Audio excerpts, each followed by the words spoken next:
it's good morning, and welcome to our Soft and Life Skills series. I'm your moderator for this evening or this morning, and my name is Samuel Campbell.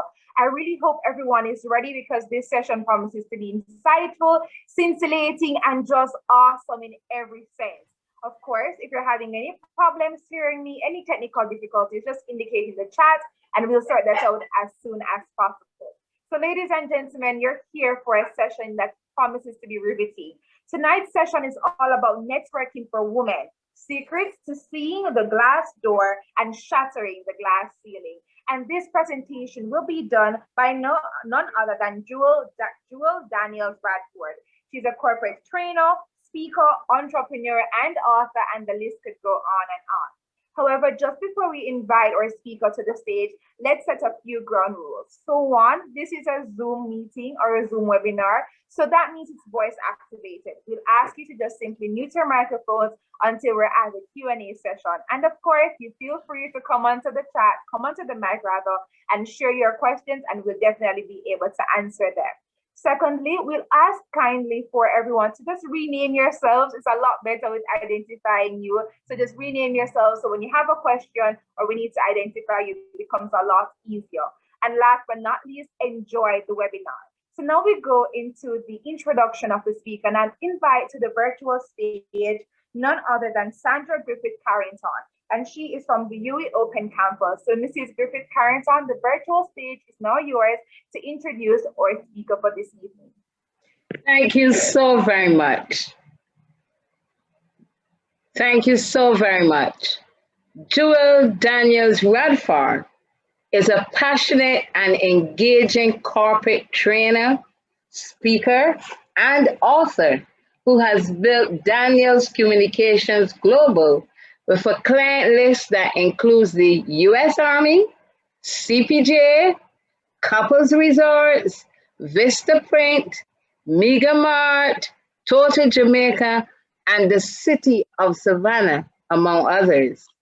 She is the author of 4 books, with her most recent 3 Sides of Every Crisis, described by best-selling author and renowned speaker Les Brown saying, "It's a very powerful book that will transform your life and allow you to navigate what we are going through right now victoriously." She is a progressive leader who possesses exceptional business acumen and the ability to anticipate learning and development needs within an organization. Jewel has moved the needle of success for industry giants, small business owners, and non-profit organizations. She is one of those rare individuals who has a natural gift to develop people from achieving personal success to the greatness that serves others. Jewel is an intelligent wordsmith and professed logophile. She is a profound storyteller with the masterful ability to take readers on a journey of well-researched information wrapped around relatable experiences that titillate the mind to embrace change, adjust perspective, and take decisive action.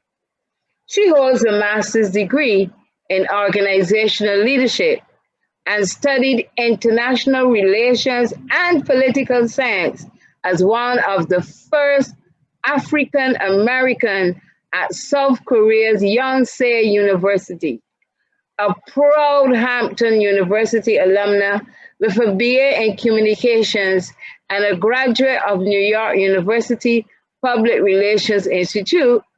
Jewel has served as an adjunct instructor at Savannah Technical College and Armstrong Atlantic State University.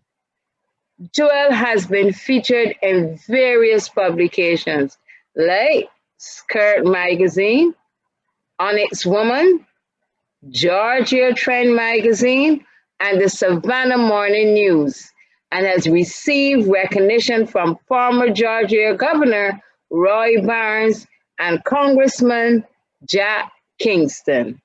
Serving in professional organizations, Jewel is the president of the Human Resource Management Association of Jamaica Western Chapter and the president of Delta Sigma Theta Sorority Incorporated Jamaica Alumni Chapter.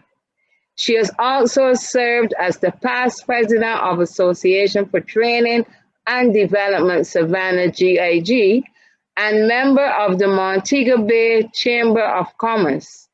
She is a community service advocate, having served on the boards of communities in schools, the Martin Luther King Foundation, and Quantum Inc. She is passionate about her work, loves to read, travel, and paint. Jewel enjoys mentoring young women and believes that her greatest gift is her daughter, Janae, a social anthropologist. Join me in welcoming her. Thank you so very much for that, for both of you, that introduction. You know, when people do introductions and they share all that information, it just makes you feel like you're getting so much older. But hopefully refining throughout the process and getting older. So I am so blessed to be here this evening. This is the result of a partnership with the University of the West Indies Open Campus with our Jamaica Alumni Chapter of Delta Sigma Theta Sorority Incorporated. We are so excited about being here with you this evening to be able to foster this relationship where we support the alumni and your endeavors to excel in business and to give back to the community, because that's what Delta is all about. So with that said, I'm ready to get started. Do I have permission to share my PowerPoint, or do you have it? Tell me how we're going to do this thing.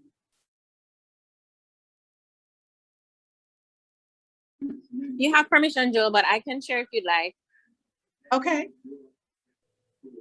That'll be fine.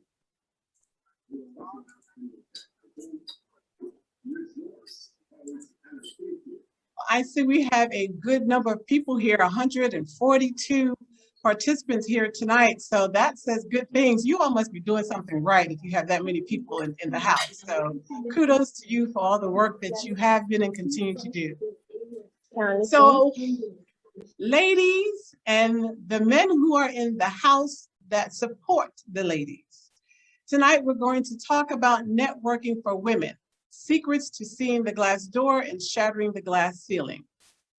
So I imagine that you look at this and you say, perhaps she has a typo.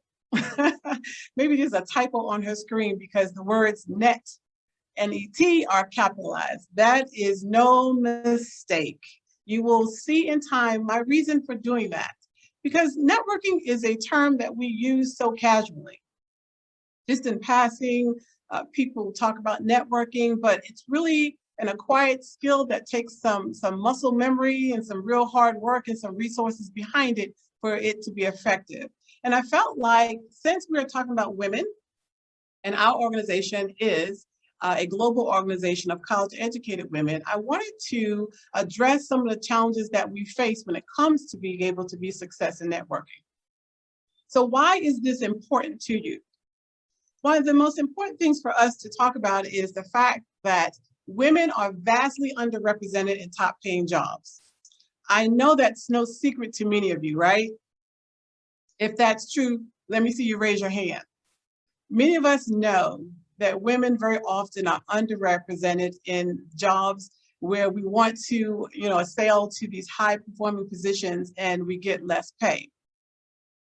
That often happens because there are perceptions about how women will engage in the workplace, what our capacity is to do things. And these are mental models that people have created without our permission, which is why it creates a roadblock.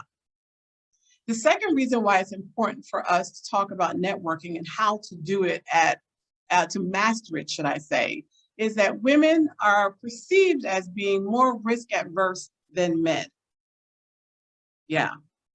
That we don't take risk in the same way that men will. So that means that when it comes time to consider us in the workplace, we don't get as much attention and consideration because they feel as if we won't be able to pull the trigger and make the hard and tough decisions or take the risk and think outside the box or whatever the case might be. And then there's this third reason. Higher paying jobs require greater flexibility.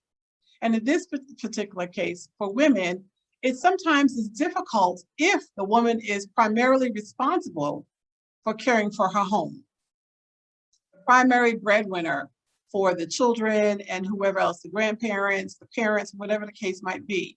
So we find ourselves in a situation where these institutionalized mental models and roadblocks come into place, and we do run into what we call the glass door and hit the glass ceiling.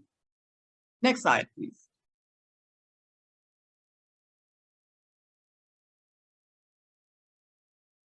Next slide, please. Wonderful. So let's talk a little bit about this glass door. So by a show of hands, or you can drop in the chat, how many people have heard of the glass door before? Let me see. Tell me if you say yes, drop the word yes if you've heard of the glass door before. All right, I see them coming through. All right, Ms. Campbell, I see you saying yes. Look at all those yeses. No problem, Latoya, we're going to talk about this glass door. Michelle, you think so? Good enough. That's really good. So my job here tonight is to help you unpack that a little bit. And I'm glad that many of you have heard of it, because if you haven't, it's one of those things that you may run into. So I wanted to just define this for you so that people have kind of an understanding of the difference between the glass door and the glass ceiling. When it comes to the glass door, it's that common pattern of resistance, you know, that women encounter. And it's not formal, it's not visible, but you can feel it. You can feel that particular barrier because you know that you're trying to make progress, but there's something invisible in front of you. You know, you can't necessarily touch it, but that's why it's called the glass door. And it's one of those roadblocks that works against women because we're making these multiple attempts at entering certain workplaces and working in different industries, but we're not making the progress that we feel we could be or should be making. We see this very often in STEM. Women who go into science, technology, engineering, and math. There is this false belief that we as women are not able to excel as well as our male counterparts in those industries. So it's not that women don't have a desire to be in those industries, it's just that the opportunity to gain access to them, that glass door I'm talking about, that thing that is not exactly tangible, but you know it's physical because it's stopping you from being able to make progress, that's exactly what it does. It's the glass door that is not seen until you walk right into it, and then you feel it, and you know it is present, versus the glass ceiling. So that's probably something that you've heard about a whole lot more. The major difference between those, it still is about denying women access, so to speak, or creating these challenges where it becomes very difficult for women to be able to grow throughout their careers. But with the glass ceiling, it's about you trying to go to different levels, right? From supervisor to manager to director to vice president to the C-suite, whatever the case might be. It's that process of moving up the ladder. And it's different from the glass door because you got to hit the glass door before you can get to the ceiling. So it's just a metaphor that is used about what is evident but intangible, meaning you can't touch it, but you know it's present because you've been striving and thriving and putting in for jobs and hoping for promotions and spending the late nights and trying to show up and prove how good you are in the workplace. And something just ain't right. Something is still stopping you from getting to where it is you feel like you deserve to be, where you want to be. So those are the two distinguishers as it relates to glass door and glass ceiling. So let me break this down a little bit further for you. Next slide, please. For our particular conversation, I'm talking about this as it relates to women, but we often hear in the industry that we encounter the glass door and the glass ceiling because it's men who are stopping us. But my sisters, make no mistake, there are incidents in which sometimes other women stop us, right, from climbing to that to shatter that glass ceiling. The solution very often is how you network. So this is where we're going to get into why I say networking. So launch the poll question, please. They can type in the chat. The poll won't work without answers. Okay. So my question to you is, what do you believe is the difference between these two images? Do you feel like there's any particular difference? So I see that you're saying not in this context, there's no difference as it relates to networking, okay? Stephanie, the good old politics. Oh, politics and politricks, as my sister says. Oh, sometimes women are their own rivals. And that's very interesting because women actually communicate and connect in such a unique and marvelous way. You know, we usually are very good at that, but when it comes to that competitive, that competition that comes into place and wanting that competitive advantage, yeah, sometimes it can be. Nadia, women are too picky. Oh my goodness. Tell me a little bit more about what you mean by that and how it relates to this. So I see someone says, yes, they believe that the images are different. So if you think they're different, tell me why you think they're different. What makes them different? On the left, there's an image where it represents being able to network, creating connections, singular connections, 2 people at a time, 4 people, you know, and the more you reach out, the more it grows, the more it multiplies from 1 to 2 to 4 to 6. And this, the left one represents you reaching out. And so Demi says that one is connected and the other is a bundle. I like that. And on the right-hand side, you see that there's a magnet almost, right? Where the balls are being drawn to the actual image. And one diagram, there's support for persons to reach the top. Oh, Stephanie, my girl, I'm loving the way you think, my dear. You're right on track. I love the way you think. All right, anyone else? What's different in your mind as you look at these 2 images? Yeah, oh, look at Anya being creative. She threw the magnet in there. Go ahead now. Exactly. The magnet pulls the other balls. So that means that the magnet has the ability to draw to it. So ladies and gentlemen who support us, the difference is that networking requires you to do several things in order for it to be effective. It's not just about adding names to a roster. So, you know, probably are on Facebook or perhaps you're on LinkedIn and you have lots of contacts, right? You have contacts in LinkedIn and you have friends on Facebook, you know, your virtual friends. So that's what the image on the left pretty much represents as it relates to networking, is how you amass names and contacts and your ability to reach out to create these external connections. But that image on the right, that magnet that is drawing those marbles to it, you are the magnet. And that is where networking becomes so very different. Because in that first image, while you are engaging in this direct and indirect engagement with people, the second magnet shows up in terms of how you're doing the work. Because networking means that you are casting your net wide enough to create alliances, build relationships with people. And the second one, magnet, means that they are reciprocating. That's where networking makes the difference for us. That's where it makes a difference for anyone. But the most critical part about networking is your ability to be able to draw people to you for it to be effective, so that it is this reciprocal process of what happens between individuals. So because I got such a great answer, I think it was from, was it Anya who said that? Who had the magnet? One shows progress, the other shows the state of the magnet. So that was Anya. So Anya, next slide, please.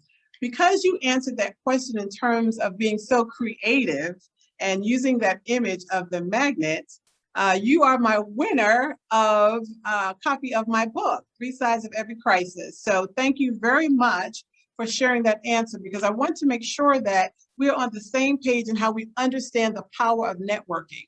Yes, it's about reaching out and building contacts, but it's also about creating these contacts and developing what I like to say are very, very important relationships throughout the process. Next slide, please. So what's all this talk about relationships?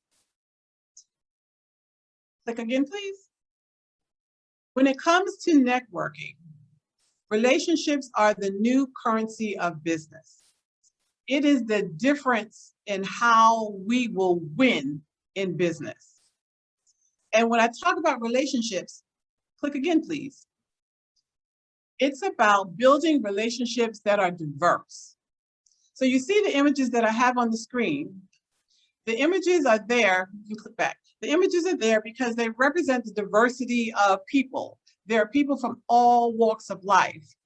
The world that we live in has become global, and it's not a matter of you traveling somewhere anymore. That global environment has been delivered to your doorstep. And you can see it in the relationships that come here to Jamaica or whatever country you may be living in, whether it's with your children and where they go to school or in your workplace, because there's such a diverse group of organizations and businesses coming into your country. So we have to learn how to move and massage differently and how we navigate this space. Diversity of relationship is what's going to make your network powerful, strong, and sustaining. Next slide, please. So as we take a little deeper dive as it relates to diverse relationships being the currency, the new currency of business, I want to share with you just a few things.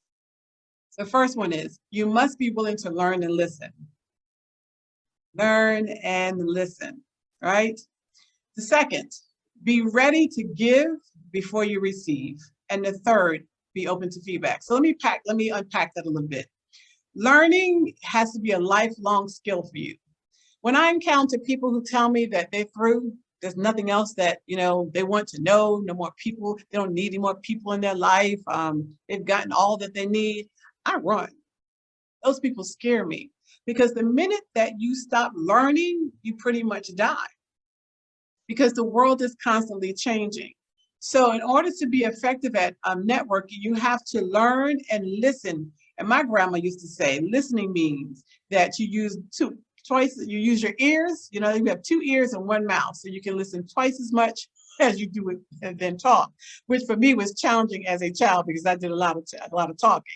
In my years, I have learned that listening can be so valuable because people start to reveal to you some critical things that you need to learn to improve the status of how you engage and relate with them.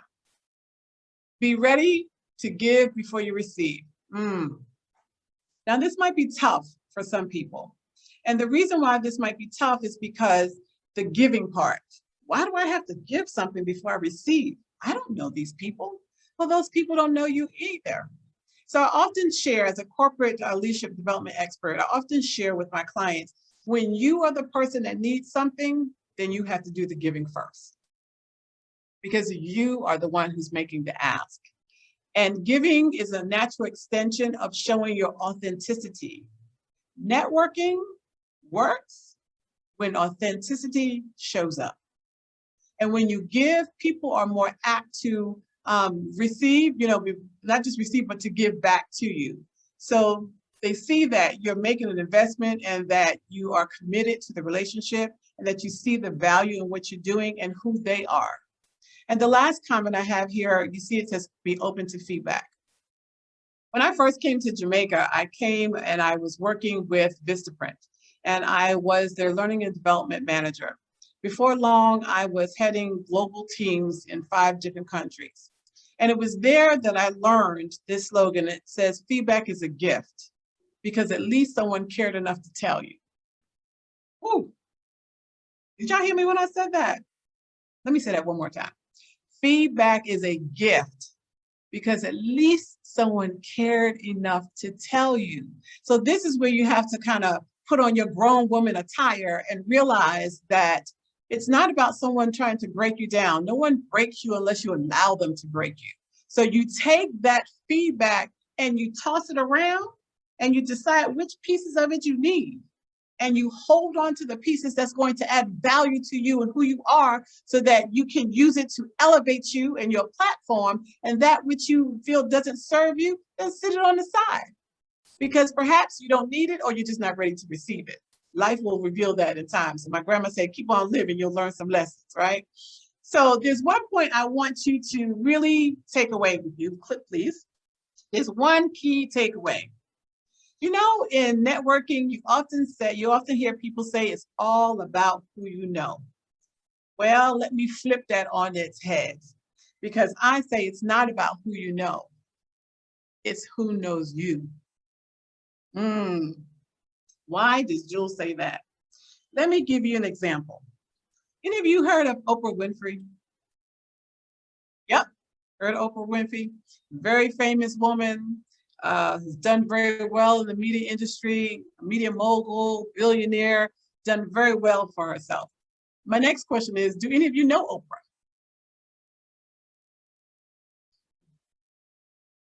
Does anyone here know Oprah? If you do, that's a good thing now. All right, here comes the no's. Not personally, absolutely. So that's why it's not who you know, it's who knows you. Because I know Oprah, but Oprah doesn't know me. So I'm not able to leverage that association in any kind of a way other than to learn from her and the experiences that I see on a TV screen that are edited, scripted, and manufactured for me. But in the relationships of people who do know me, right? Like Serena Godfrey and Petra Ann Williamson, and Betty Ann Brown, and so those others. When it comes time for the call for someone to show up and engage an organization as a leadership development expert, because they know me and my experience, then I'm the name that they will call. And that's what networking can do for you and should do for you. So it's in establishing those diverse relationships that it becomes the new currency of how we do business, because it's the game changer. Relationships, if you don't remember anything I say to you tonight, please remember this, that relationships are the new currency of how we do business. It is the building blocks, they are the building blocks of how we advance ourselves. Next slide, please. So I guess by this point, you might be thinking, well, Jewel, networking means that I'm supposed to meet all these diverse people. How do I go about meeting these people? I don't know these people, or perhaps you're an introvert. You know, we often talk about introverts and extroverts. And in the work that I do, I talk a lot about, and I'm always developing people who are introverts and extroverts, and then ambiverts, those who are somewhere in the middle. And you know, you heard her talk about my education, my background, the business clients I've had, all that kind of stuff that are just words on a piece of paper. But it's my life experiences that have been the best. I'm actually an ambivert. People think I'm an extrovert because I do well in social environments. But trust me, I go home, I close the door, I can be there for days and be fine. But it was through my relationship and becoming a mother that I learned firsthand about how do I build a relationship with someone who's an introvert? Because my daughter's a very, very strong introvert. And having the tendency of wanting to talk and engage, sometimes we are so busy pushing our own agenda, we don't learn how to build relationships because you're not learning what it is that the other person needs. So I say the difference between remarkable people and everyone else has little to do with circumstance and more to do with your mindset. Thank you, Jeff Goins. It's all about your mindset and how you see networking and what it can do for you. So let's talk about, how do you build and develop these relationships with people you don't even know? I don't even know if that's possible. You think it's possible?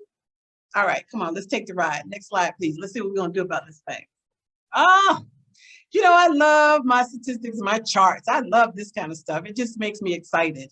And I wanted to use this as an example because right now we're living in a world where there are 5 different generations in the workforce.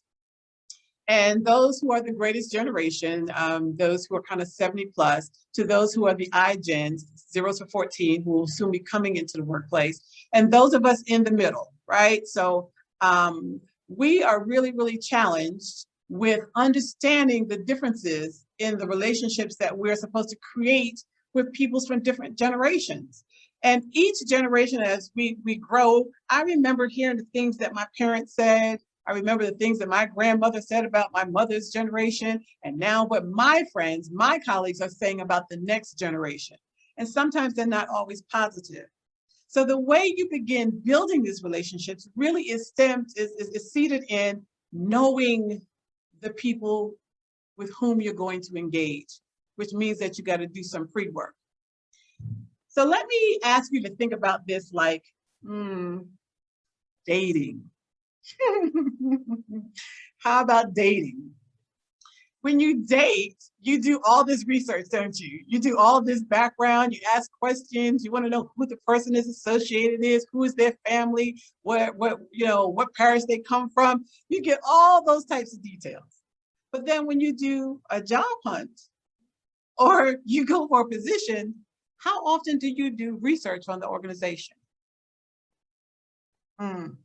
How often do you do research on the role and the company culture? How often, once you're inside the organization, what effort do you make to learn about the people in whom you're in relationship with in a workplace? So I'm offering this to you because I think it's a wonderful way for us to talk about how do you build relationships with people who you don't know. Well, you start studying them. And this is not about stereotypes or putting people in baskets. This is statistical work that has been done just to talk about some things that are common among people in different generations. So I know you're probably looking at this and saying, wow, some of this stuff is not relatable to me, right? But some of it is. So let's talk about some of the things that are relatable to you. So when you look from the left to the right, you see that across these columns, I've kind of the information lists these different categories, and then across the top, the different generations. And I'm just going to jump into where it says trusted news source. iGen, their trusted news source is YouTube. If you ask anyone in that age group how to do something, they're going to tell you go to YouTube and watch the video. I get that all the time. It started with the millennials because that's my daughter. You know, she tells me that all the time. And then with the millennial group, it was about Twitter. My generation, we love Facebook. My daughter laughs at me. You know, she's like, really, Mom, are you still on Facebook? That is so played. You need to let that go. It's about Instagram and Twitter. You know, so each generation, things appeal to us because of our different experiences, right? And whether it's the Snapchat, I still don't get Snapchat. I remember asking my daughter, why in the world would you take a picture that you want to disappear? Just don't take the picture. Who is John Oliver? Oh, good. That means you have some research to do. I do these things on purpose because it allows you to stretch yourself and learn about different environments. Remember I talked to you about those diverse, groups, those diverse relationships? That's the power, the new currency of business. It's the diversity of understanding that all these things come together to help you build your brand and to engage in your environment so that you network and it becomes a game changer for how you show up at work, how you show up in your personal environment, how you show up in life, period. So while this may have a lot of US facing statistics to it, and that's because there hasn't been data that has come out as it relates to our population, meaning African Americans, Black people, Caribbean people. There isn't one, but that's okay. So here's the thing about networking. If you're really serious about building relationships and being effective in business, when you see a barrier, just like those, what we were talking about when we were talking about those glass doors and those glass ceilings, they must be temporary for you because it's all about learning how do you get through those barriers. And I often say, as a former military wife, sometimes you got to climb the mountain, go around the mountain, drop some dynamite and blow up the mountain, and do what's necessary so that you can get through to the other side so that you reach your ultimate goal. So this may have information as it relates to the US. So what do you do about that? It's simple. You plug in as it relates to you based on the environment that you come from. You know, whether it's the Bahamas, Jamaica, the United States, all of that kind of good stuff, right? Next slide, please. Here are some more examples. When it comes to social network, these generations abandoned Facebook for what? The iGens went for Instagram. Millennials went for Tinder. And we can update this because now we got what? TikTok. I still don't understand TikTok. All right, I'm still trying to get it. Please, you know, don't shame me. And my generation loves LinkedIn, right? We're LinkedIn and Facebook people, baby boomers, match.com. Got to get your romance going. And then the Rotary Club. So when you're trying to figure out how do you build these relationships, how do you develop ways to start conversations when you are new to an environment, whether it's the company that you're working for, you're the newcomer, or perhaps you're going out to dinner with some of the people at work or your manager, or you're attending a conference.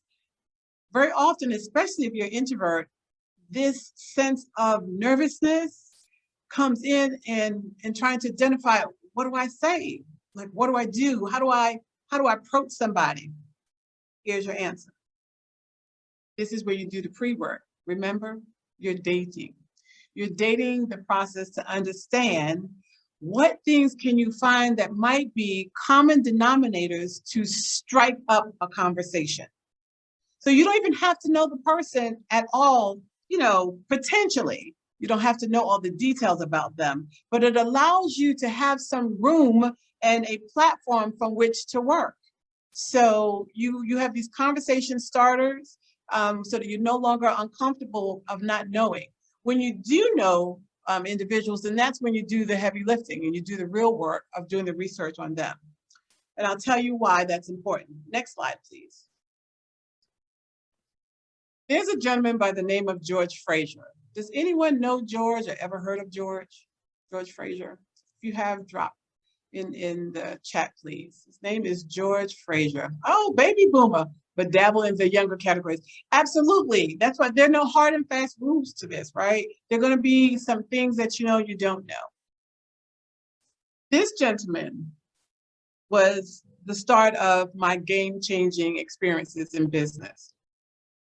So I was once a military spouse. I married my college sweetheart coming out of Hampton, and he was joined the military. He had an Army commitment because they paid for his college.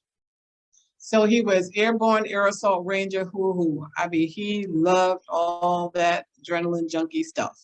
And we were in South Korea where I went to graduate school and then came back to the United States. And it dawned on me that, wow, I had spent all this time getting my education and acquiring these skills, but as a military spouse, I was going to have to move around the world with him. What was I going to do? How was I going to use, you know, my education, my gifts, my talents that God has given me and make it mean something? And that's when I decided that I wanted to be an entrepreneur and I wanted to use what I had learned to build my business. And some years ago in my career, I started this conference called the Black Business and Entrepreneurs Conference, and I hosted it in Savannah, Georgia. And I didn't really know exactly how to do all those things, but I knew how to network. I knew how to cast my net so that it would bring me some work. And George Fraser was a best-selling author of this book that's called Success Runs in Our Race. The complete guide, do you see that? To effective networking in the what? The Black community. See, you didn't even know that book was out there, did you? So now you're walking away with some tools, some resources that's going to help you. This gentleman was so amazing to me. I knew that when I started the conference, I needed some heavy hitters, some big names, someone that would draw a crowd to my conference. I did the research on him. I went online, I found everything I could. I read his books. I talked to people at business organizations. So if you don't belong to a trade organization that represents your industry, I'm going to tell you that's your first step that you need to make. You've got to be around like-minded people who will feed you as you feed them. And I was able to connect with George and ask him to be our keynote speaker. And over the years, we built this relationship and he became my mentor.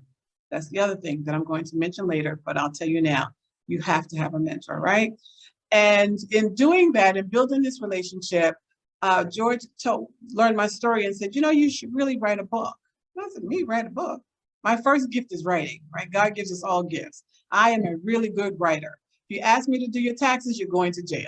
I understand money, but not tax system. So I stay in my lane and I use my gifts to the best of my ability. And he said, no, you have it in you. You can do it. I said, how do I write this book? And it was because of George Fraser that I wrote my first book called The Enterprising Entrepreneur. This man who had over 30 years of experience, was a game changer in corporate America, had so much success, took me under his wing, made me his mentee, he became my mentor. And you know what he did? He wrote the foreword to my first book.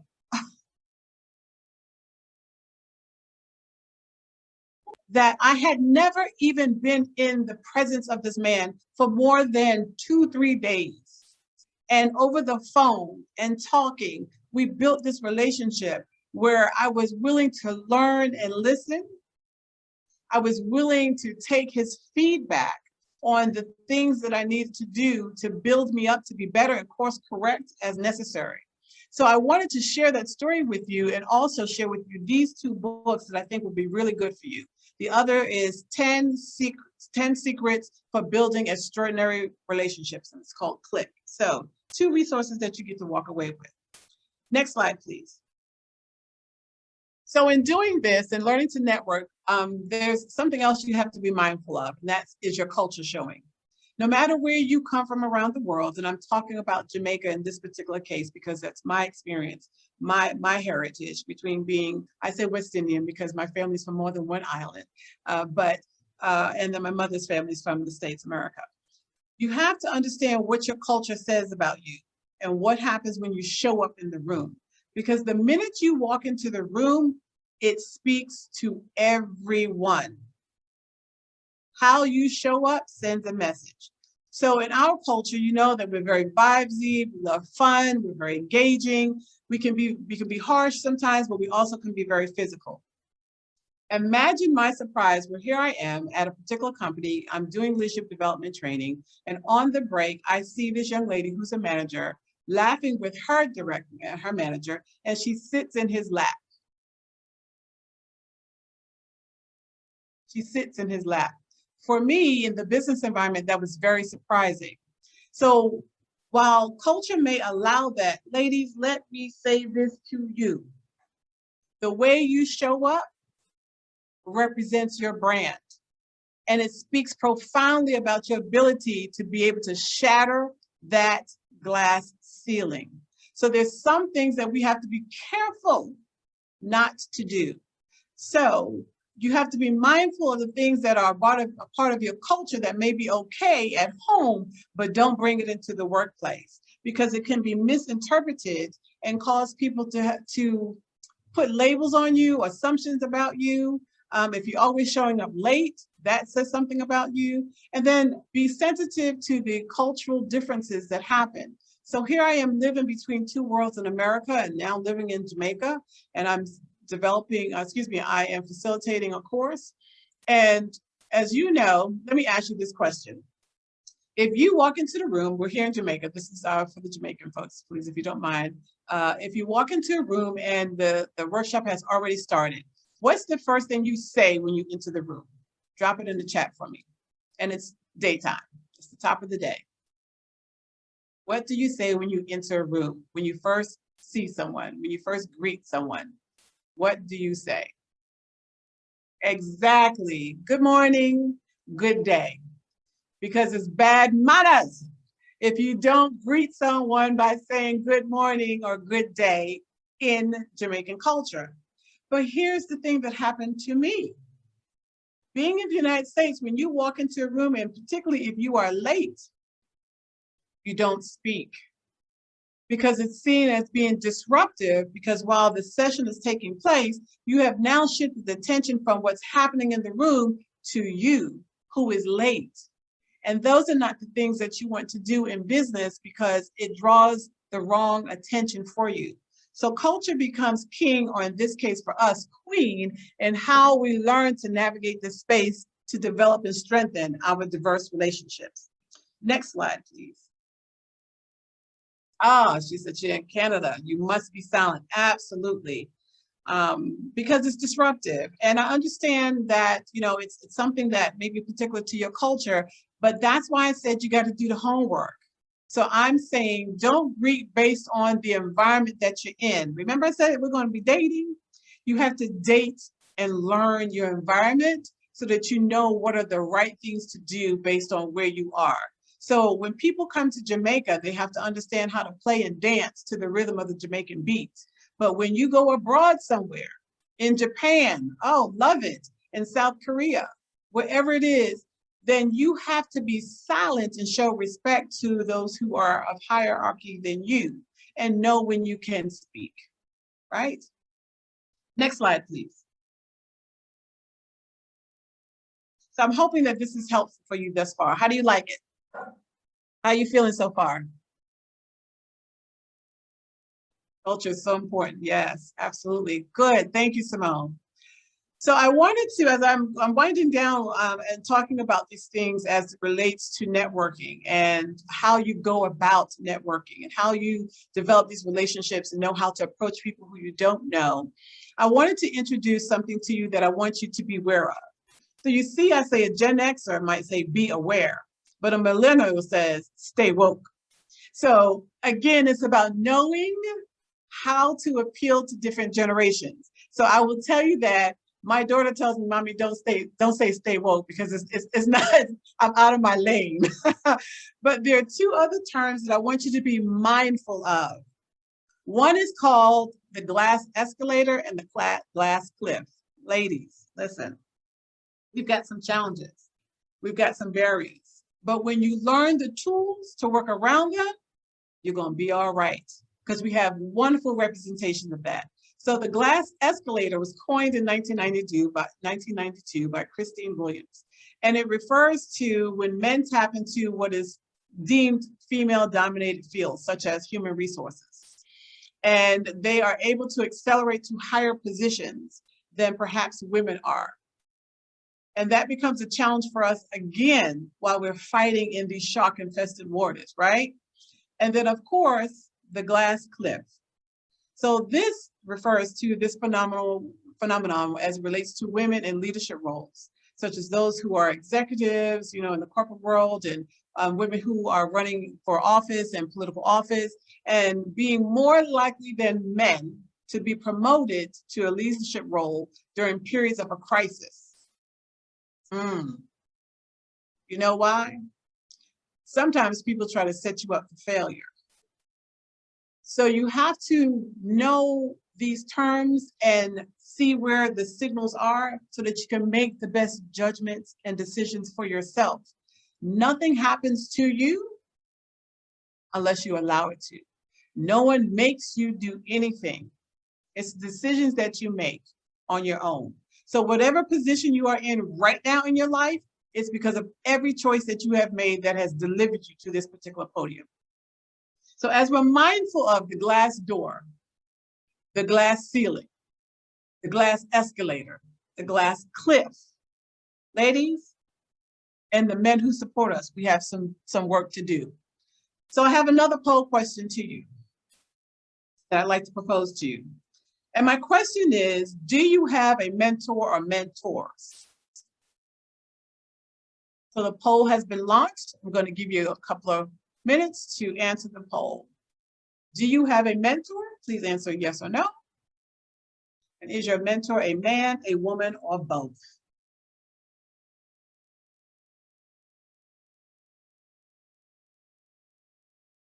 Look at those numbers coming in. Good job. Good job. Yes, y'all are making me happy. Yes, yes, yes. Good, good. These are great numbers. Okay, they're dropping a little bit. Some people don't have mentors. That's okay. That's all right. Don't have mentors. It's okay.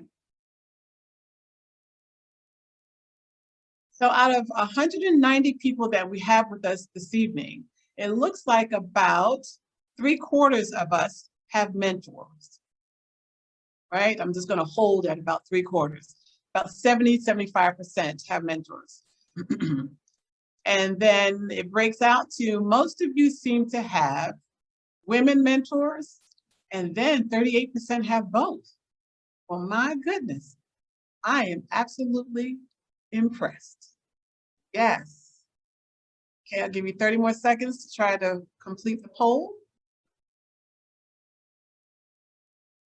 So as we're waiting for you to complete the poll, tell me one thing you learned from your mentor. Drop it in the chat, and I have a surprise for you. Come on, let's get those answers in. Drop your answer in the chat. What's one thing you learned from your mentor?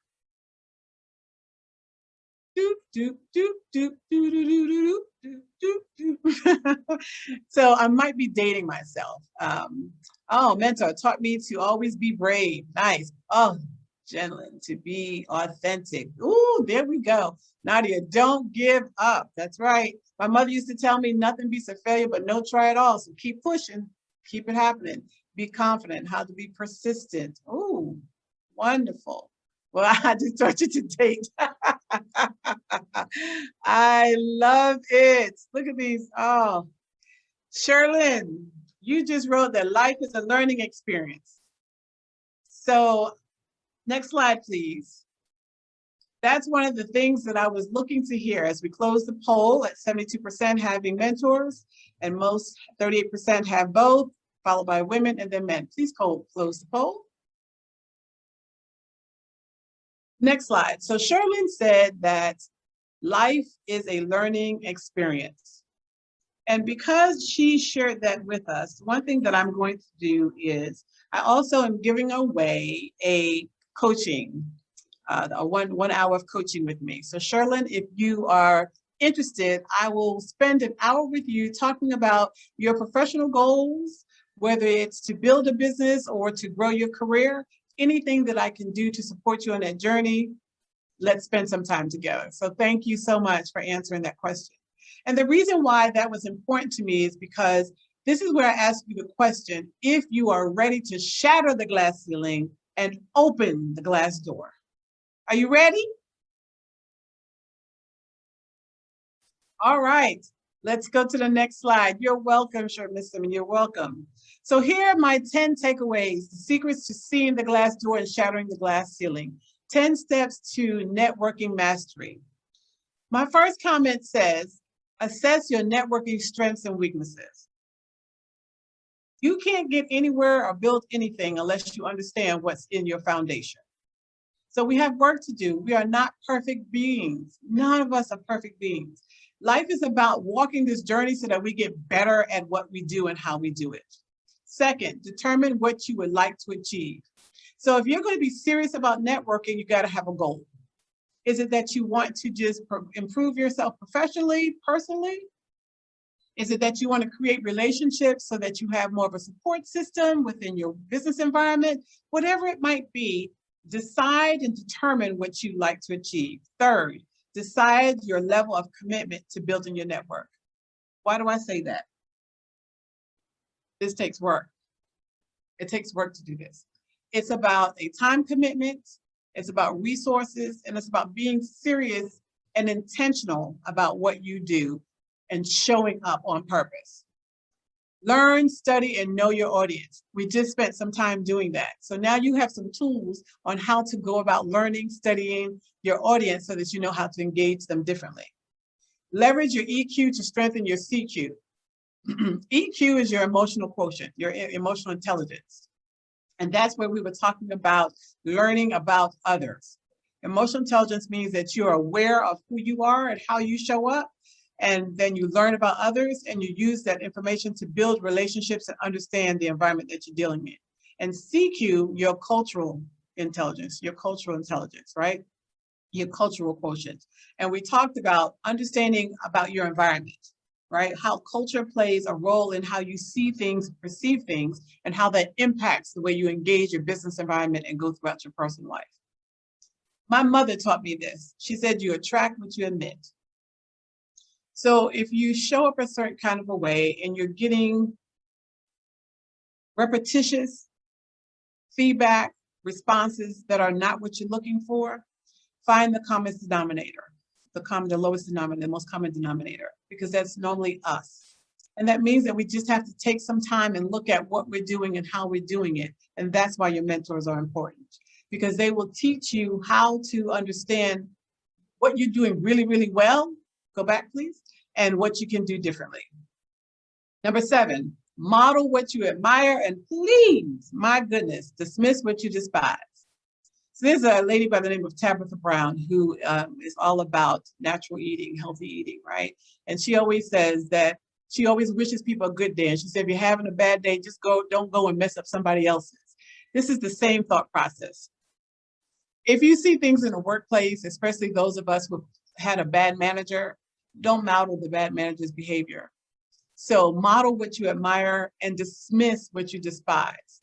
Stay hungry. Never, ever, ever stop learning. There's always something new for you to get out of this. Even during COVID and this pandemic, I bet you had something that you learned. You learned that you have fortitude, you have tenacity, you have stick-to-itness, right? You learned how to climb a hill differently. You learned how to go around barriers, or like I said, drop the dynamite, and make space in a different kind of a way. So make sure that you're always learning. Honor your commitments. If you say you're going to do something, do it. And if you can't do it, please make sure you give a reason and not an excuse. And the difference is excuses are not valid or rooted in facts. Reasons are. And when you do that, people have more confidence in you and you show up as being more authentic. Honor your commitments, as I said, and let your work be your evidence. So my mentor taught me this. He said, Jewel, don't ever brag. Don't go around complaining all the time. I have people in my organization, there's some people who just show up every time complaining. Oh, I'm busy. Oh, I got to get to this. Everybody's busy, everyone has something to do in their life, and yours shouldn't be seen as any more important than the next person because you don't know their reality. So when you let your work be your evidence, people do the bragging for you. You don't have to brag on yourself, because then that magnet that I showed you earlier, it links right back to that. All those connections relationships that you've built, the diversity of those people who are part of what we call our team, that becomes your team. They carry your story for you. They carry it for you, so you don't have to do any bragging. And my bonus point says, understand the difference between your sphere of influence and your sphere of impact. So I bet you want me to tell you what that means. But one thing you'll learn about me, I love leaving people with an assignment. So this is your takeaway assignment, to learn a little bit about the difference between your sphere of influence and your sphere of impact, because that will help you remain humble. That will keep you authentic. Authenticity is everything in the world of networking and business. All right, and the next slide. So as I close out my time with you, which has been absolutely beautiful, we've been together for just about an hour, started a little bit late here. I want you to know that successful women networkers are successful for 3 primary reasons. Always walk through this life affirming your purpose. Value the process. These things take time. If you take the shortcut, you're going to get shorted. So let it marinate and let it do what it do, and remain authentic. When you put all those things together, people will be drawn to you. They will pour and invest in you and help you to reach the strength and power of platform that you seek. So I thank you for this time with you today. It has been an absolute pleasure. Next slide, please. I'm here representing again the Jamaica Alumni Chapter of Delta Sigma Theta Sorority Incorporated. We are a global organization of college-educated women across the entire world. So it's been over 300,000 of us standing strong.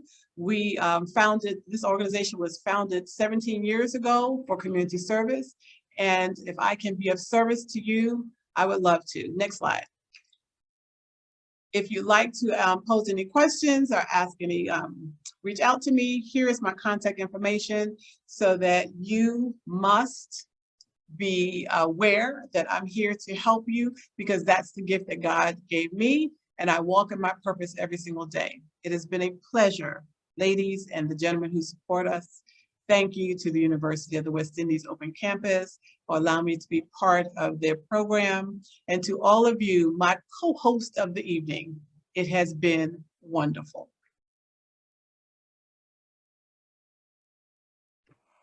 Thank you. Thank you so. I think we need to thank you, Joel, because you came here and you killed it. You killed it. As we like to say, you ate it and you left no crumbs. That's what my generation would say.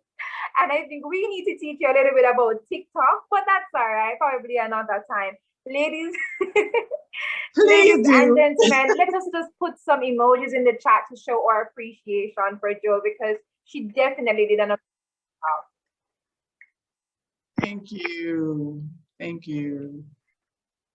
Oh, that's awesome. I mean, Joel,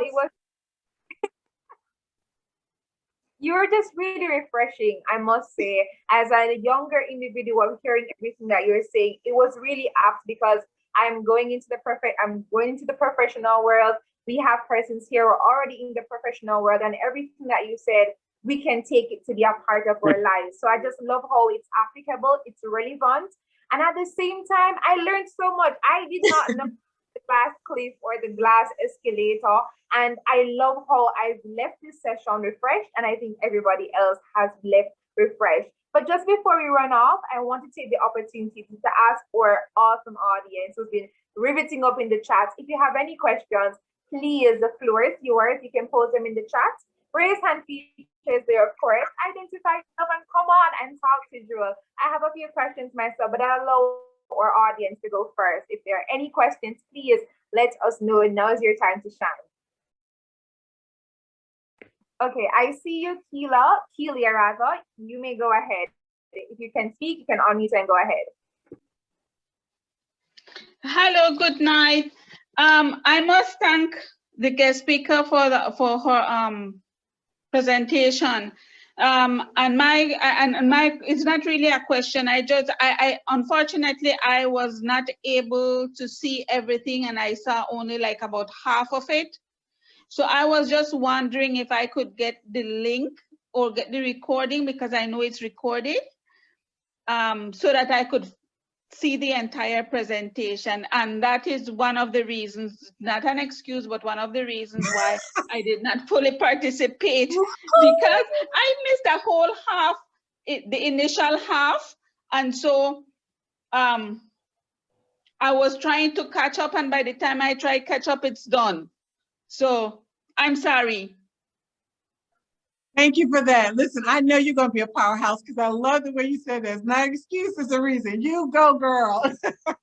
Yeah. I mean, I identified with everything that you said, and I appreciate it very much, especially that aspect of feedback, which at least in my culture here in Belize, and I guess a lot of it comes from also within the Caribbean, we're not accustomed to receive it well.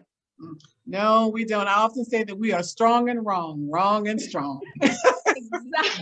Exactly. And contrary to many, I mean, I have a slightly different perspective on the feedback, because I did hear you say discard what's not good to you. But in fact, I do believe that everything is good to you. Even the not so nice aspect of it. Yeah, and that's why I wanted to make the point that even when you feel like it's not good for you, I said put it on the shelf, because there may be a time that you have to come back to it, because life is a journey. And I know the feedback I got at 30, I wasn't always open to some of it. But then when I got to my 40s, I said, "Ooh, I remember someone said so-and-so to me." So I went back and I got it off the shelf, and I actioned it. Right. And I like to engage in that reflexive practice, where you find a lot of things that you discard, sudden one comes slapping you in your face, like I tell my daughter. And sometimes life is hard on us, but I think if we are open to all the feedback and awareness that we have around us, women are very strong, just that we don't know it as yet. Thank you for your comments. Thank you. I would just like everyone to know that, yes, you can request the recording. I'll put the email in the chat, or someone on the team can put it in the chat, but don't worry, if you want the recording, we got you. You can get the recording and watch right after, any other time after that. So Joel, we have our wrap-up questions coming in, so Grace. Okay. As long as you all are willing to stay, I'm willing to answer, no problem. Awesome. So Janine, I see your hand. You have been acknowledged. Come onto the microphone and ask your question. Good evening, Joel, and good evening to all. I like the point about listen, learn, and be willing to accept feedback. We don't know everything. So my question is, when a man enters the female-dominated field, for example, HR, so you are the HR manager, but a gentleman comes in, and in good time, he becomes a director where you have to report to him. But you thought that you were doing everything right. How do you handle such a situation? Let me say, I know that's tough. At 53 years, I have had experiences where someone got into a particular position that I thought was just made for me. And what I have learned over the years is everything happens in your due season. So perhaps it was not the season for you to have that particular role. And I think sometimes, you know, depending on where you are in your life, whether, you know, you accept that things happen for reasons because you are prepared. And when in business, I have gone for, you know, a contract and I put out a bid and I did all this hard work and I didn't get it. And in my mind, goodness gracious, I put in all this effort. And I say to myself that that is just the time for me to reevaluate, because there are a couple of things that can happen. One, I wasn't ready. Two, they were not ready. Either way, it gives me time to sharpen my saw. And it's harder for you to understand that when you're younger because you're so thirsty and you're so hungry. And I remember coming out of college, and you'll appreciate this. People tell you, well, you get out of college, you need to get a job, but you need experience. Well, I don't have any experience because I just got out of college. So how do I get the job? You know, it's the egg and the chicken kind of a thing. And you start to learn that everything that is denied of you doesn't mean that it's because of you. So the way I would say you would deal with that is just be reflective about the power and presence that you have in your organization at this point, and recognize that perhaps it's not your time, it's not your season, and you give yourself time and decide how long you're comfortable being in that place, because no one makes you stay. But if you stay, you can't give less of yourself, right? Let me be real clear about that, because you're still collecting a paycheck. And I take that very personally as a person that owns a business. You get a check for performance, not for lack thereof. And you show up being your very best. And if somebody doesn't understand that that your light is shining bright, that doesn't mean that you have to sit down so they can stand up. It just means that you have to decide what new choice you make for yourself. Appreciate that. I like when you said to reevaluate and to sharpen your skills, sharpen your tools to be in preparation for the next move. Thank you. You're welcome. Thank you so much, Joel, for answering, and thank you, Jenilyn, for coming onto the microphone. So, Joel, there was a question posed in the chat, and I'll just read it out. And this was from Faye Kokrava. She wanted to know, can the glass escalator be viewed as risky, but as providing a chance to excel if you know you excel at handling crises? Oh, absolutely. Everything in life is an opportunity. It's all about the mindset. That's why I love that quote. It's the mindset that you bring to the table. But remember, these are terminologies and metaphors that are used to define what has been statistically traced as being a phenomenon as it impacts women. So everything that you encounter in your life is an opportunity, whether it brought you heartbreak, whether it made you cry, whether it made you sad. It's just a matter of what you choose to do with it. That's all it is. There have been times I felt like I was put in a position and I was set up to fail. But let me tell you something, honey. My mama built a strong young woman, and I come from a strong culture. We don't give up and give in. So we don't know nothing about that. We don't give up and give in. So if you threw the task at me, I take it as a compliment, because that means you saw something in me that said that I got what it takes. So yes, it could be seen very positively. It's all in your mindset and how you choose to engage that opportunity. Thank you so much. We have one more in the chat just before we get to the persons who raised their hands. So in an environment where men hold high positions or a boys club, how does a woman who is qualified, experienced, has a proven track record break through the boys club? So that's what this was all about when I say the networking. And let me say this first, I know it's tricky. So I'm not going to sit here and tell you that it's not difficult, that it's not hard, that you may not get what you want immediately, because again, it's a process and it takes time. But what I have learned from my studies and my own personal experiences of owning a business for 25 years, men have been my best allies. And that may be surprising to you. And they've been my best allies because I've been willing to listen to them and take their advice. And they appreciate when you're doing that, because I also accept that while some things aren't fair, this is the world that this is the world that we live in. So how do I maximize the opportunity given that some of the odds do not play in my favor? I'm not going to keep crying and whining about it and fighting about it. I'm going to make it work for me. So you build those relationships and you decide who can be your mentor. Because there may be something that is in, in your blind spot. If you're looking forward, you can see just about this far without turning your head. So that means that you have a blind spot. There's an area in which there's something that you cannot see that perhaps they can see that you're not aware of. And it may be the way you're showing up when you enter the room. So I always ask myself the question, when I enter a room, what do people see? And when I leave it, what type of presence is left behind? And men will tell you that when they become your mentor. So I would say, find a way to create a relationship with one of those men. Prepare yourself for the honesty. Because one thing about men, they don't mix a whole lot of words. It has been statistically proven that for every one word a woman says, we say about 500 to 1,000 more, So they're going to be very to the point and look at what you can learn. And I always say, when you're in an environment, you know when enough is enough. So part of what my research has shown is that women stay in organizations. This is why they say that we are risk adverse in comparison to men, because we'll stay for the stability, because very often we have big commitments. We're mothers.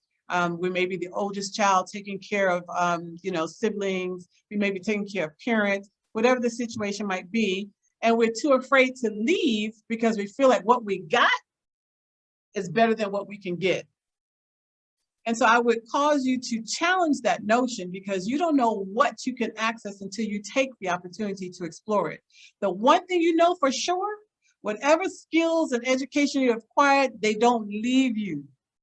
So you can always use them in a different environment. So don't be afraid to take the risk. Just let it be strategic, calculated risk. Thank you so much, Jewel. Gems being dropped all the way. Thank you so much. So we have some more persons who definitely want to come on, and I'm going to identify Janice Anderson at this point. You can come onto the mic and share your question with us.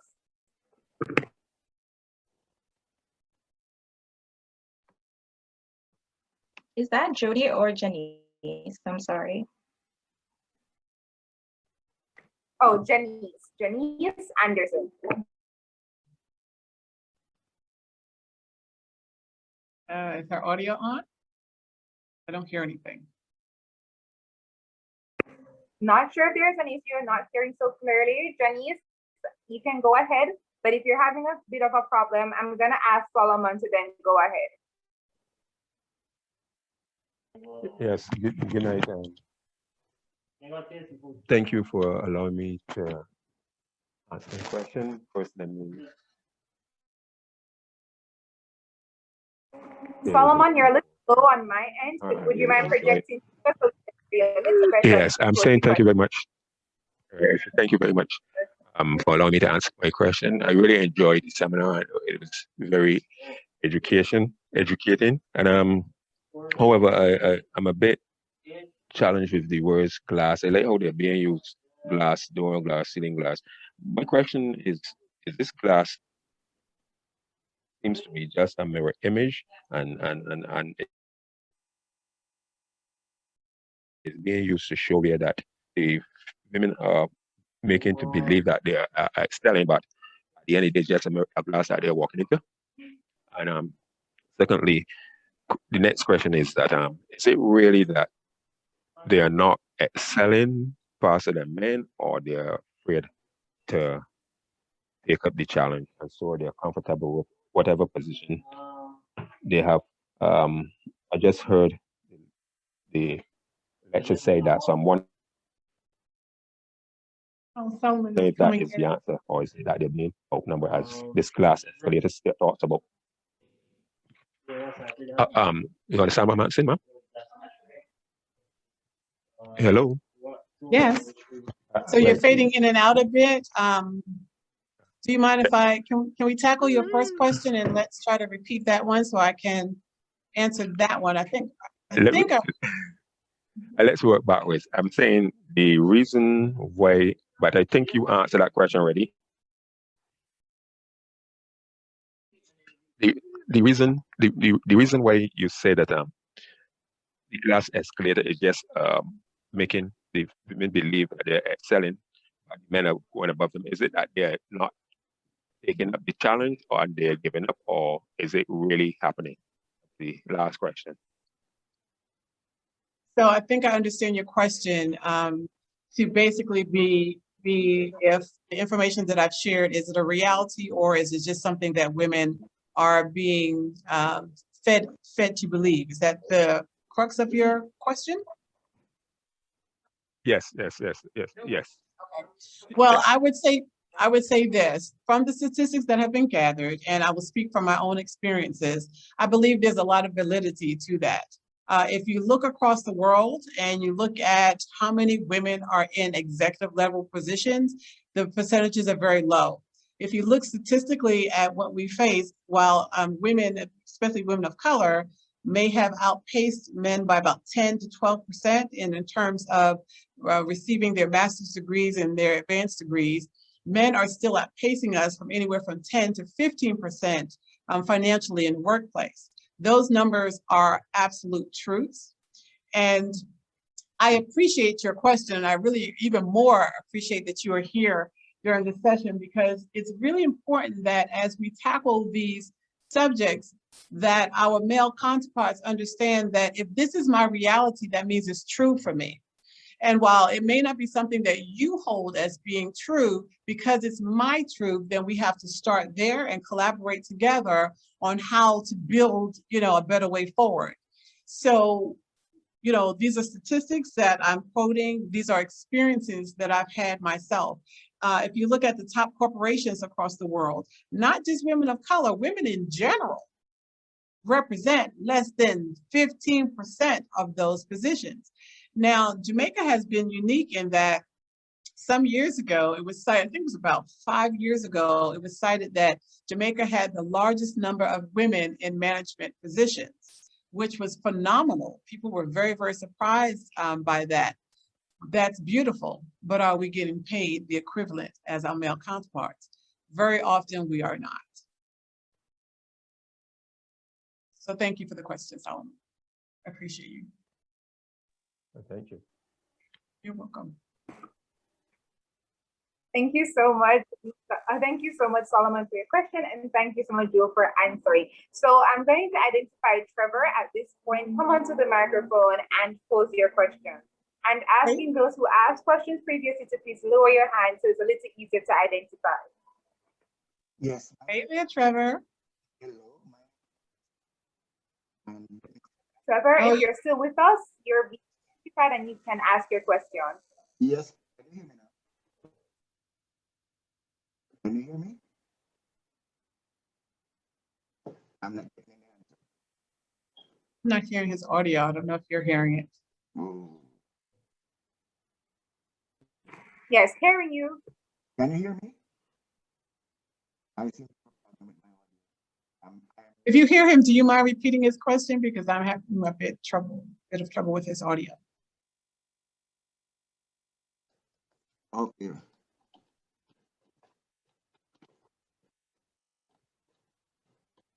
Not sure what's happening, but it's a little unclear from me, Yeah. Trevor. So probably could you type in the Yeah, chat? problem with audio. There he goes. Yeah, can you hear me now? Can you hear me? Yes, it's just low. Okay. I represent the Carib News as well as a radio program in New York. And All right, Trevor, we're gonna just type in the chat, and I'm going to identify another question from Simone. She asks, what are the key attributes we should look for when choosing an ideal mentor? Should we limit how many mentors we have at any given point? So that's a very personal question. I'm working backwards. In terms of limiting the number of mentors that you need, I have a mentor, her name is Joanne Talbot-Yancey. She is a motivational speaker. She runs an organization called Divas United, and she has multiple mentors. She has probably a lot more than I do. So I think it really is determined by your personality and what you feel your needs are, which is why I asked the question of, what is it that you're seeking to achieve and what level of commitment are you willing to give? Because if you have 15 mentors and they're just a bunch of names on a sheet of paper or in your cell phone with phone numbers, and you're not leveraging those relationships, meaning pouring into them as much as they are pouring into you, right? Because we want there to be a reciprocal relationship there, then I'm not sure if you're really being mentored. So my answer to that one is that's a very individual choice. And then the attributes that you have to look for in a mentor, again, ties back to what you're supposed to achieve. But some that come to mind for me are people who are available. One of the mistakes that people often make is they try to get someone who's a mentor who's high profile. And that's okay, but high profile often means busy. So you need someone who is available to you, who's willing to spend the time with you that you need, right? You need someone who will be honest with you. And being honest with you, you have to make a commitment. So I always tell people we have to make a pact. No lies, we have to be transparent. You set the ground rules. And so you look for persons who are willing to do that with you. I would say look for someone, not necessarily that's exactly like you. God makes us all unique. So don't look for a cookie cutter reflection of yourself. You need someone that's going to bring balance to your relationship, so that where you might be strong in one area and they might be weak, or you might be, weak in one area, they're strong, and they can help complement and help you navigate through that. As it relates to business, you definitely want someone who understands your industry as well as someone who doesn't. Because if you can explain to someone a problem that you're having in your particular organization, let's say, and you're telling it to someone who's not in your industry and they get it, that means that you have good communication skills and they're able to be objective as someone who's outside of the industry, but also someone who's in your business and may understand the nuance of some of the things that you may encounter is important. So those are just a few that I would share with you as you seek to get a mentor. And check out George's book. There's some good things in there. Hope that's helpful. Thank you so much, Drill. So we are going back to the chat, and we have a question here. I want to start my own practice, but everything seems to be very social media related, but I am introverted. Any tips? Because most of my competitors rather put themselves out there and I don't. That question just touched my heart. Let me tell you why. I say I'm an ambivert. Most people think that I'm a high extrovert, and I really am not. I really am not a high extrovert, and I struggle. I identify, reason touch my heart, because I identify with some of what you said. The environment makes us feel as if, as a train comes by, everyone's supposed to get on that train. And that's not necessarily the truth. You have to pick which train works best for you, because if you force yourself to be in an environment that's not good for you, you're going to underperform. You're going to fail. So really evaluate.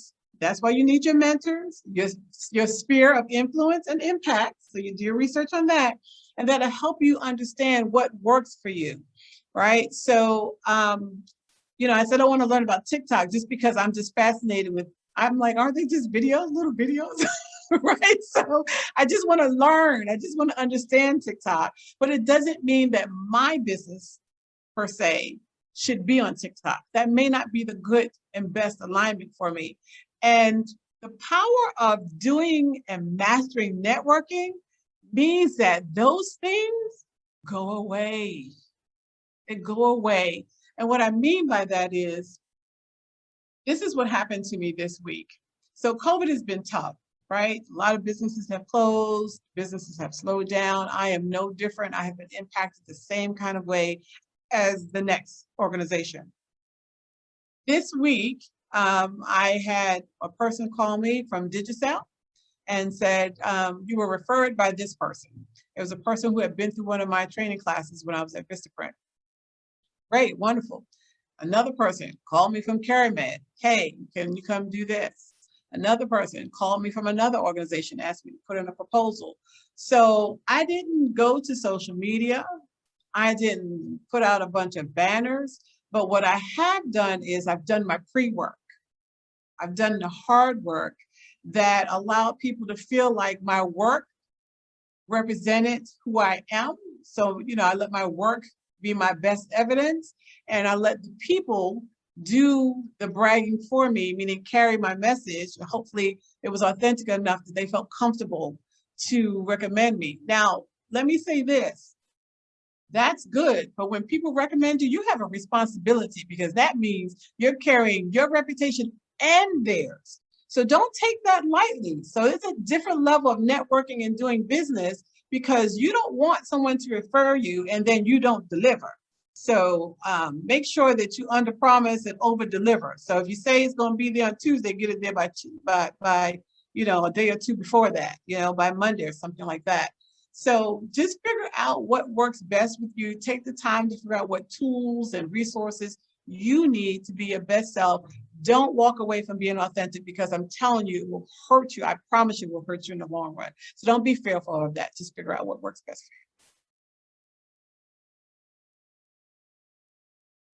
you.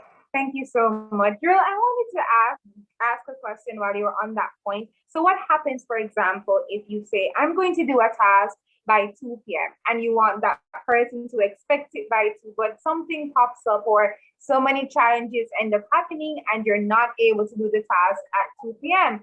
You probably fear that you're going to now look unprofessional because you didn't communicate in ample time and now the task is late. How do you get yourself up from such a situation? So you felt as if you failed right there because you didn't let them know that, hey, I had some issues and I wasn't able to communicate with you to let you know what was going on, and now it's late. What do you do? Because you're probably scared that, all right, everybody might think I'm lackluster and I'm a failure or something extreme like that. So I just wanted to get your professional opinion on that. Well, let me tell you, I'm so proud of you for asking that question, because, you know, we struggle with time. We struggle with time as a community across the board. We really struggle with time. So here's the thing. You have to ask yourself, what's the measurable impact of what I'm doing? So what I mean by that is, if you fail to communicate that you're going to miss the deadline, because you know before 2 o'clock you're going to miss that deadline, right? You know it. You see the clock missing, you know, ticking away, and you have an idea already how long it's going to take you to get something done. And then the deadline passes, and then you still don't communicate. So when you measure the impact of not at least telling the person before 2 o'clock versus saying nothing after 2 o'clock, that one is worse. Because it says to the person that you didn't respect my time and my request enough to communicate to me.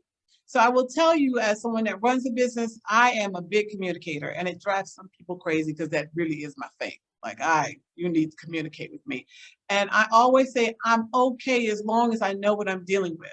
So if you tell me in advance, it allows me to make the necessary adjustments so that perhaps I can pick up some of the pieces for you and we reach our mutual goal.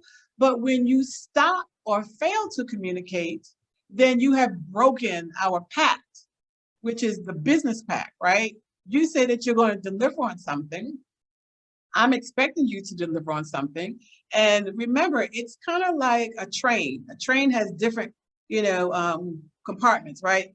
And so if you impact me, then there are 3 other people behind me that you're impacting. So now you don't stop the entire train and cause everyone to be uncomfortable and having to find a new way to deal, when we all could have just adjusted with a phone call that would take you 30 seconds. And then when you make the call, I know it's scary. So this is how I got over it. I just told the truth. I just spoke. I just gave voice to my fear.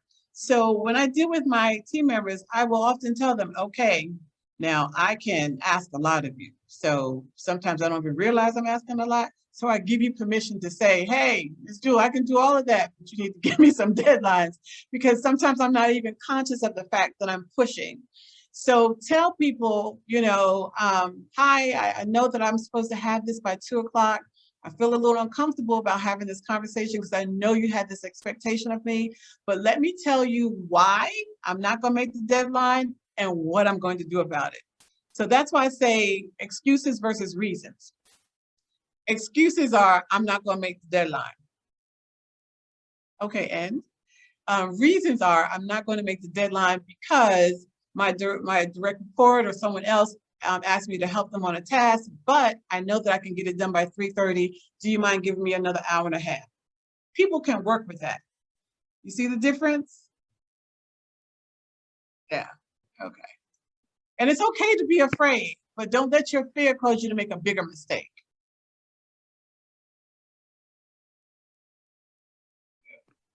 Thank you so much. I see the difference. So thank you so much, Joel. I'll now identify Hugh. My apologies for that background noise. So Hugh, your hand has been up for quite some time. I identify you. Go ahead and ask your question. Yes, good night. Thank you for having me, for allowing me this time to say something. I just want to go back to an earlier conversation about the number of persons employed and the salary and all of that. But I noticed one thing, that when the person, I don't remember what's her name, mentioned that there were more women, according to a survey, and I'm hoping I'm quoting it right here. There were more women employed in Jamaica in management position and top position than men. And she was okay with that. And she is like, she said, this is a good thing. What we need to get is a salary. We need to get a salary as them. So what I'm asking, the question I'm asking now, is it that you're aiming for equality, or is it that you want dominance? Is it that women want women dominance? Is it that what you're looking for? And I notice, I'm looking at this session that you're having here, and I go through the list and I'm looking at it, and it's mostly women in this forum. And I'm saying, isn't there any concern there, saying that, okay, I'm hosting a life skill thing and there's only mostly women here. Why am I not reaching out? What am I to do to get more brothers in this thing? It seems like what women are after is woman dominance and not so much equality. Correct me if I'm wrong. Thank you. Welcome. So the first thing that I would say is, in making my answer, I don't want to position myself as if I'm speaking for all women. I'm speaking from the perspective of the research that I have found and that I've leveraged with a combination of my personal experiences. And that survey was, those statistics came from Bertrand, and I have my resources on the PowerPoint. So as it relates to dominance versus equality, I will speak from my perspective as a woman. The creation of man and woman was for balance. So in my experiences with the women with whom I relate and who I have encountered, who are my mentors, I know that there are some women who may want dominance. There are men who may want dominance, but that's not what this program is about. And in your question about dominance or equality really narrows the lane, because I think the lane has to be even bigger than that, even wider than that. Because it's not just about dominance or equality, it's about, I want to be recognized for the experience that I bring to the table, and I want to make sure that I am compensated accordingly. And we want the elimination of roadblocks that cause women not to have access to such opportunities. And we would like to see that the percentages level out better. So it's not about women dominating, because we don't need a man to dominate nor a woman to dominate. It's about how do we work better together and make sure that we are honoring the expertise, the skills, the experience that people bring to the table, man or woman, so that they are compensated accordingly and respected for the things that they do, and not stopped or halted because of their gender. And then you asked a question, you said about dominance and equality, and you talked about the statistics, and is that true? You know, we all have our perspectives, and that's why it's good to have these diverse conversations. But this particular forum was targeted toward women because the forum before this had a male speaker. So the University of the West Indies Open Campus has done an excellent job in their series, their soft skills series, in bringing people to the table who have diverse perspectives. My time with you tonight just happens to be on the perspective through the lens of a woman with this experience, and bring forth that information, which is also why I talked about George Fraser, because I didn't want it to seem as if women don't want to learn from men. I said most of my mentors have been men. So I think we just have to be very careful in framing things as if they are facts, and knowing that sometimes what we're speaking from is our sense of passion and concern. So I really respect you, my brother, for bringing that to the table. Thank you so very much, Hugh, for making that important, because like I said earlier, if that's your truth, then I have to value it as your truth and be willing to be open to a conversation about it, just as you are open to a conversation with me, and we co-create the best solution going forward. So thank you for that.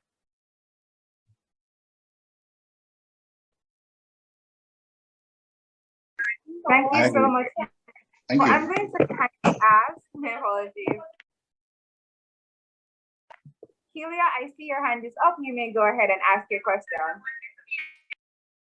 It's not really a question, it's more a contribution to the last remark that I heard the gentleman mention. And I think that this equality issue has given a turnaround that I don't think was initially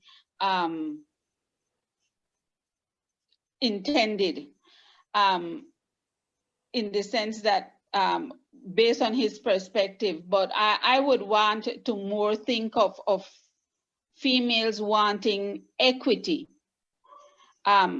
wanting equal opportunity, and being valued and validated based on the same merits as anyone else.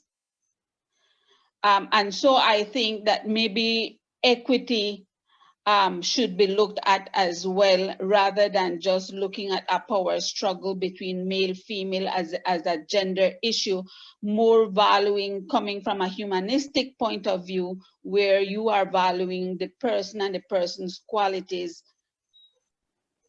and all attributes that may be required. Thank you for that, Mr. Thank you.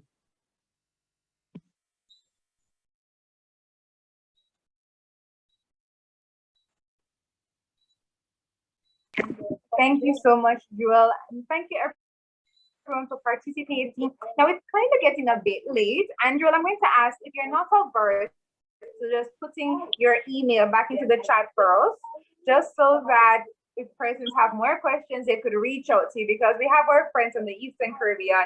It's getting late on their side. I know Lisa is from Japan, so it's probably really late on her side. And I just want everyone to be able to still get their questions in, but still be considerate of the time differences. So one, please remember that you can email Jewel after the session for any clarification.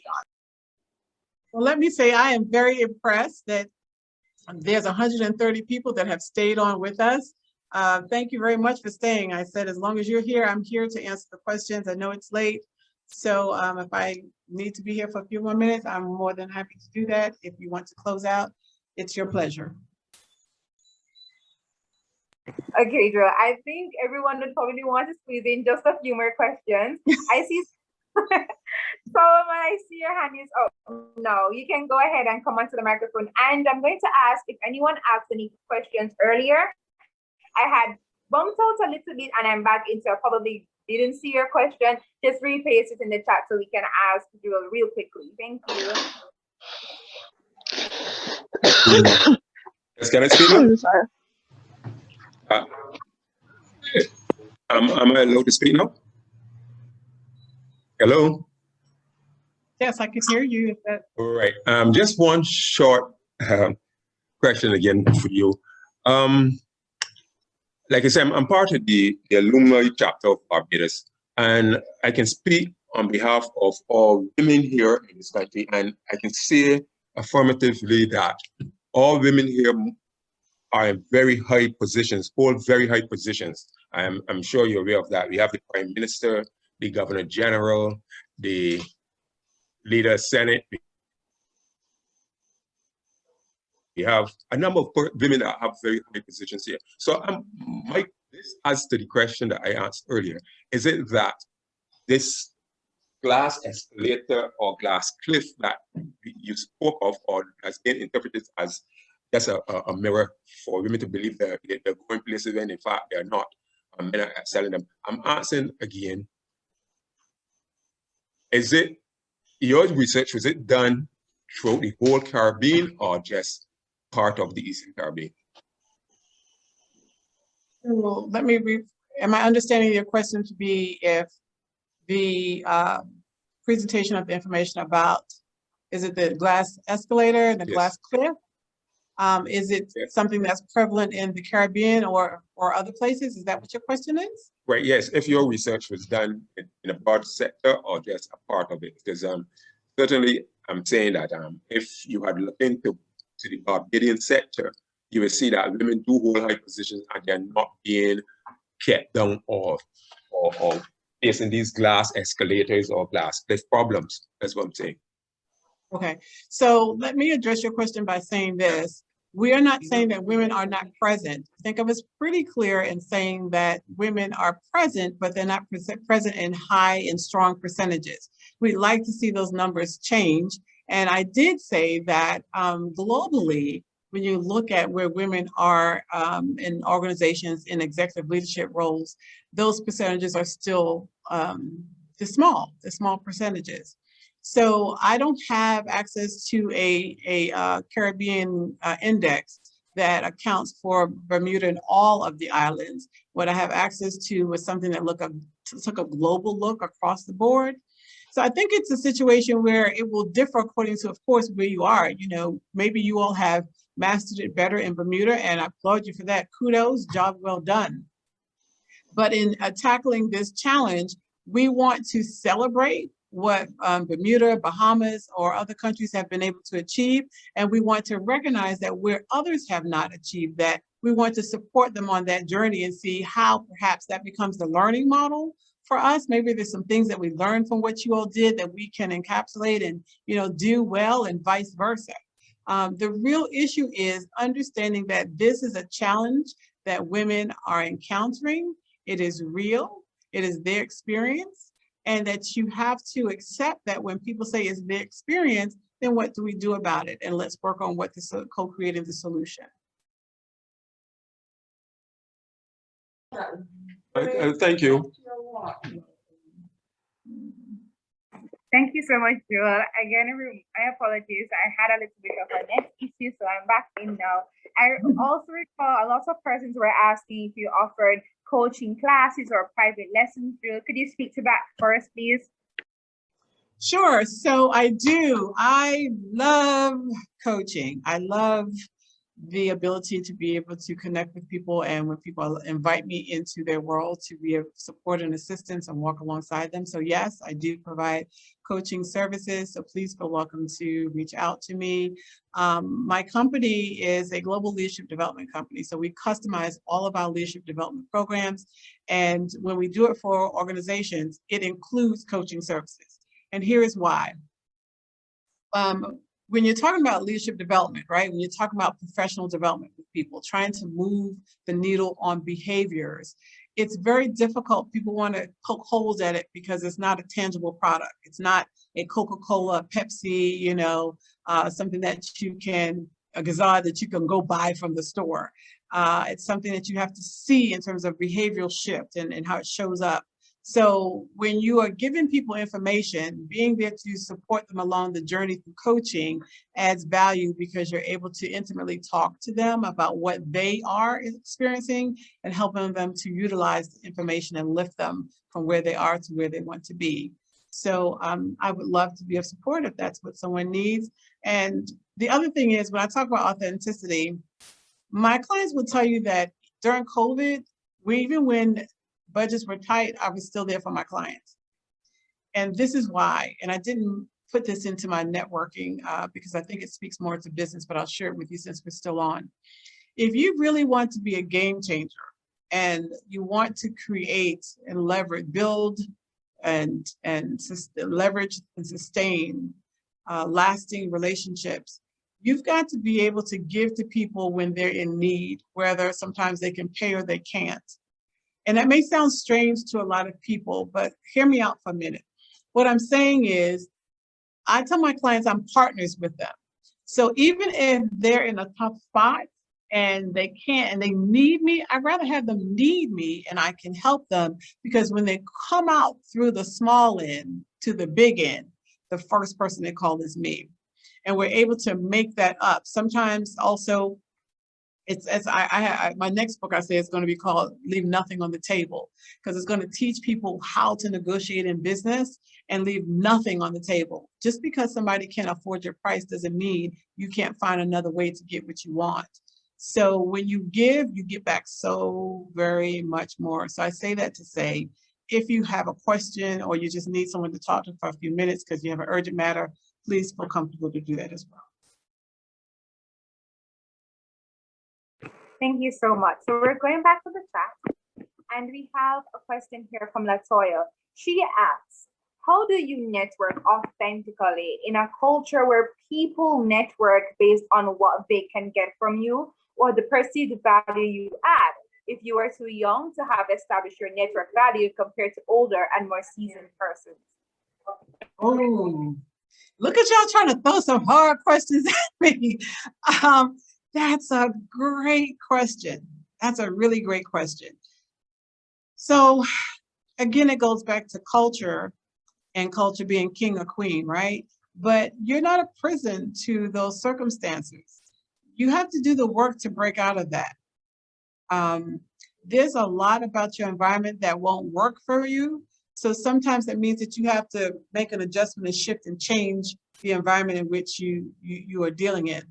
When I was in my 20s and I achieved a lot of things at a young age, right? So I went to that stage in your 20s where you think, you're just hot stuff, you're doing this and that. And my mentor said to me, so do you think when you look at your group of friends, you hang out with friends, do you think you're the smartest person in the group? And I thought about it and I was like, yeah, I think I'm, kind of smart. My friends are really smart. But he said, no, do you think you're the smartest? I said, well, if I'm not the smartest, I'm close to it. He said, well, you need to find a new group. I said, what you talking about? You want me to get rid of my friends? He said, no, that's not what I said. And what he meant by that is, if you are the smartest person in the group, right? So if you're at the top of the tier of your group, that means everyone is feeding from you. They're feeding from you. And that means you don't have anyone who feeds you.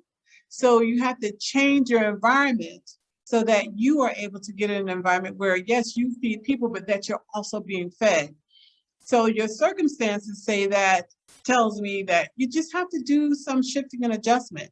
For instance, people who come to a different country, whether it's Jamaica, Barbados, Bermuda, you're in a totally different world. So you learn the rules of the game and then you shift and change them as it works for you. You may become a part of Internations to help build your network, your international network.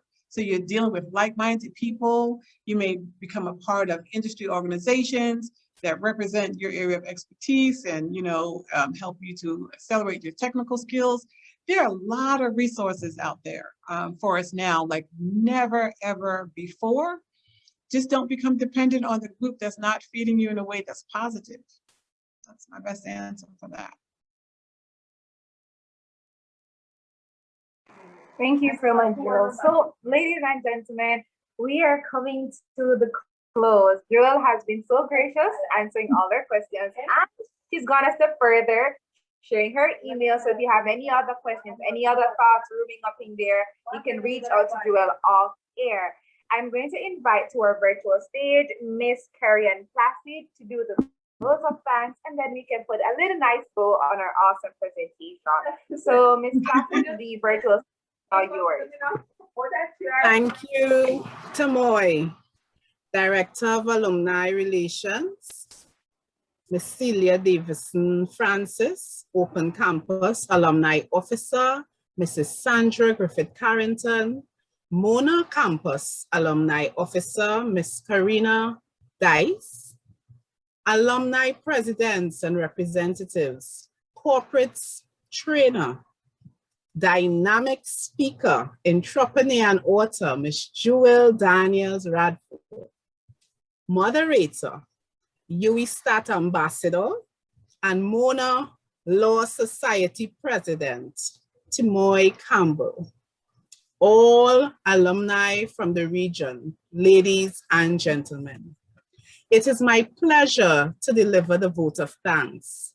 A special thanks to all of you for attending this auspicious virtual event, which is Networking for Women, Secrets to Seeing the Glass Door and Shattering the Glass Ceiling.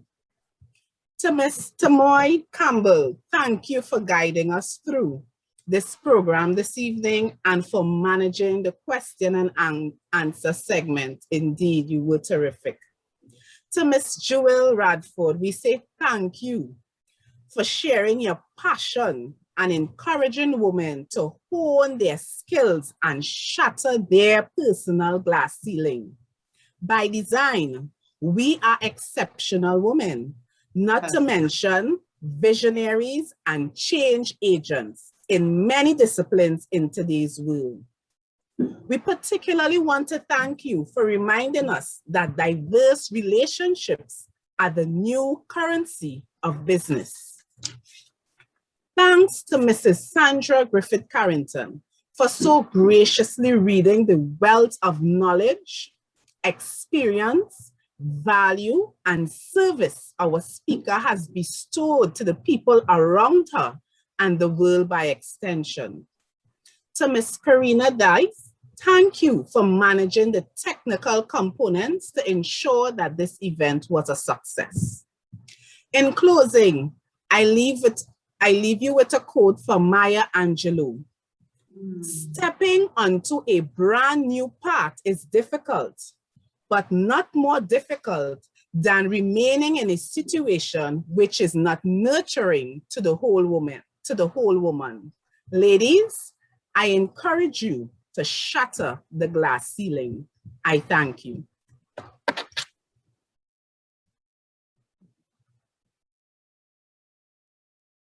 Wow, that's amazing. Thank you so much, Ms. Placid. I don't think we have anything else to say. No crumbs were left. Thank you so much, Ms. Placid. So there you have it, ladies and gentlemen. All our friends from Japan, the leaders here in Jamaica, and our awesome, amazing, dynamic speaker, Joelle. It was my pleasure being your moderator. Catch us for the next series, right here at the same place, and we'll be here to have another amazing session. Thank you so much. Have a great morning or a great night, and stay safe. I'm Tamoy Campbell, your moderator, signing out. Thank you and good night. Thank you, Jamaica Alumni Chapter, and to all of you. God bless. Good night, everybody. Good Night. Thank you. night, everyone.